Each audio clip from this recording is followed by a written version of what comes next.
Hey, hi everyone. It's Phil here, and this is my first of perhaps many videos on writing. I intend to share with you some of the strategies that I've used over the last 20 years in improving your writing. Um, and I'm going to be covering a lot of genres, including some screenwriting, some novels, some nonfiction books, you name it. I'm also a musician. We may cover some songwriting as well. But on my first video, I'd like to share with you strategy for overcoming writer's block. A lot of people get writer's block. Initially a writer is inspired, they come up with a great story or perhaps a great idea for a book, and they'll spend maybe a couple of days cranking out, a dozen pages, maybe less, but they're very excited about the idea. And then that initial excitement tends to fizz over the following weeks, and eventually they put it away and they don't go back to it. Does that sound familiar? Well, you know what? It's because it happens quite often. I think it's a normal process. Writer's block has two components to it. The first component is actually bringing yourself to starting the writing, to actually doing the writing, and to continue the writing. The second, second part deals with writer's block when you're actually at the keyboard. And today I'm going to share with you a strategy for overcoming both types of writer's block. Let's deal with the inspiration part. You come up with a great idea, you've started it, perhaps written maybe a few pages, maybe a couple of chapters, and then it just kind of fizzes away. And a lot of writers, what they do is they say, well, I'm going to wait for inspiration to hit me again before I go back to the computer. I want that same excitement I had when that initial idea was born. And what happens is the inspiration never comes, or it comes very seldomly.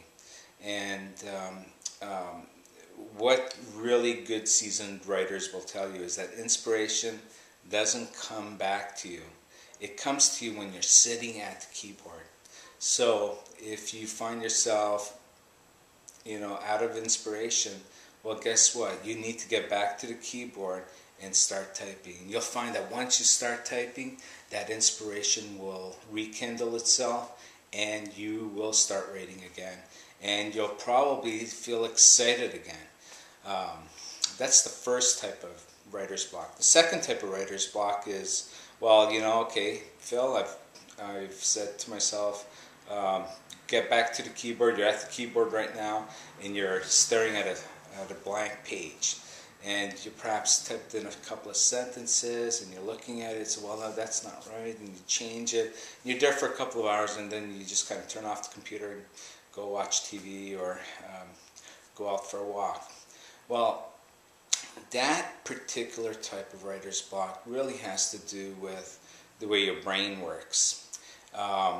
Your brain essentially has a left and a right hand component, and I'm not going to get into it during this video. Maybe I'll do another one at a future time, but essentially you're dealing with one half of your brain versus the other half.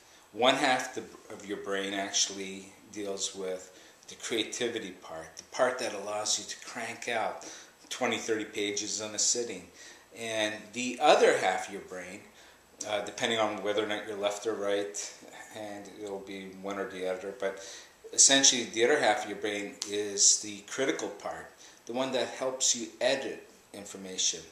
If you're in your critical brain state, well, what happens is you're going to look at every single word that you put down and you're going to criticize it. You're going to say, well, you know what, there must be a way to improve this.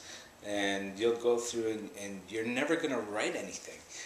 You might write a sentence and then you'll go back and you'll edit it and you'll look at it and your brain's going to tell you, well, no, you know what, that doesn't work. And not to mention that critical part of your brain isn't very creative, so you're not going to come up with a great idea. The trick is to fall into a state of creativity leave out the editing part of your brain and just type. And how do you do that? Well, you know what? It's as simple as just type. You just start off. What I'll do is I'll start knocking out a few sentences, and I say to myself, okay, before I even start writing, that I'm going to allow myself to write junk. And in fact, I usually end up writing a lot of junk, but at the same time, I'm able to go through it and actually extrapolate a lot of good information. Sometimes you get lucky and you're really on a roll, and you'll start writing maybe 4 or 5 pages. Don't think about grammatical errors, don't think about spelling errors, whether or not something works or doesn't work, or whether or not you're writing something that's not going to fit in your novel or in your nonfiction book or your essay or whatever it is that you're writing. Just type it all through in one sitting as much as you can. What you're going to find, is that you're going to have a lot of material that you could now sit down with the other half of your brain. You're going to sit down, you're going to edit, you're going to go through it. And a lot of times when you're doing that editing, you'll come up with a way to add some more stuff, in which case you switch over to the other half of your brain and you start typing out another 4 or 5 pages. So it's really exciting to get yourself motivated to start writing and to keep writing. One of the other tricks that you could use when you're sitting down at the computer, you just started, you've written a couple of chapters, and you want to fall into your other half of the brain, but you're not sure like how to get into that state.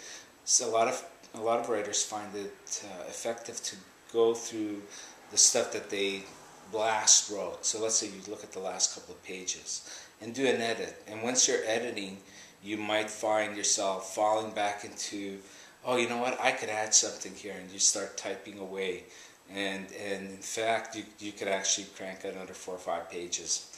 And you could do it that way as well. I personally like to sit down, continue where I've left off, and just kind of ask myself the questions, or tell yourself, you're allowed to fail, you're allowed to make errors, you're not going to stop, you're not going to reread what you've just written, you're just going to keep going. And I find it extremely effective. I very seldom have true writer's block anymore. I think once you really learn how to do it, you're going to be able to move a lot quicker. Down below, I've included a link to the website, Writing Basics, and an article where I go into a little bit more detail. Keep writing, and please don't forget to subscribe and share the channel. I like to get a lot of writers interested, and definitely like to hear your feedback. Please comment, please like or dislike, whatever it is that you'd like to do. It's up to you. All right, take care and keep writing. Bye-bye.